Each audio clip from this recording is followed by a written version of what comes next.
There's never been a better time than now that I can remember to open a savings account, and more specifically, a high yield savings account.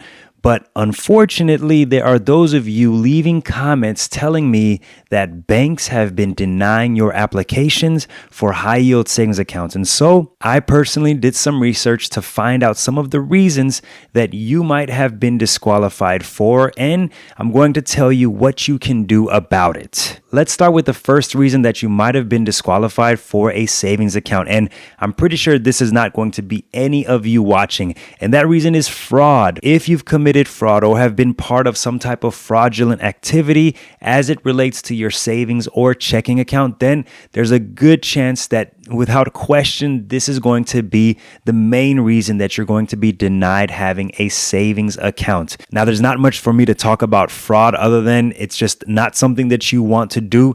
Be honest with your checking and savings accounts as you continue to open them. Don't try to cheat the bank or financial institution or try to do some type of funky business with your checking and or savings account. You don't want that to be on your record. With fraud out of the way, another reason you may be denied having a savings account is because of your history with overdraft fees. There is not much you can hide when it comes to your banking history and negative activity that goes on with your checking and or savings accounts. So before you try to open a high yield savings account or just a savings account in general, make sure that you resolve any overdraft fees that you might have at other banks or previous financial institutions that you may have been managing your money at. Otherwise, you could be missing out on opportunities to open a savings account that's going to give you those high yields on your money. Related to overdraft fees is what ChexSystems says about your banking history, that is your savings accounts and or checking accounts. Think of ChexSystems as the Experian or Equifax of checking and savings accounts, except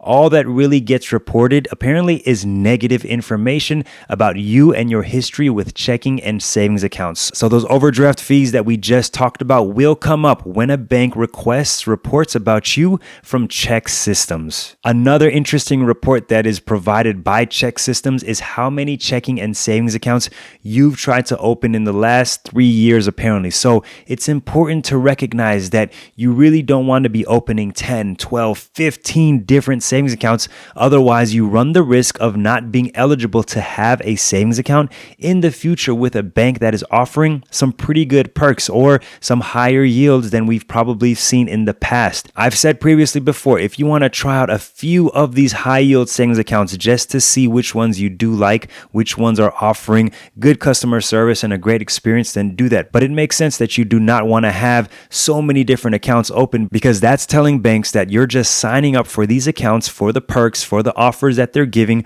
or whatever APY they might be offering at that time, and you're just going to be ready to move on to the next bank, the next financial institution, once you've basically got what you want out of that bank. It makes sense, so you want to be careful that you're not opening too many accounts, because that could hurt you in the long run. Now, as you're checking your report, your status with ChexSystems, you may notice that there could be some inaccurate information, and that is your opportunity to try to correct any errors that you see in ChexSystems about you and your banking history. Now, I actually created an account with ChexSystems just to see what my report said about me. It was very easy, and it took all of 5 minutes just to create my account, verify my information, and log in to see the information that they had about me and my banking history. I was able to see that CIT Bank requested ChexSystems to run a report on my history with banks. And for those of you who've reported that you've been denied by CIT Bank or any other bank for that matter for a high yield savings account, you can go create an account very easy and see what's being reported about you so that you can dispute those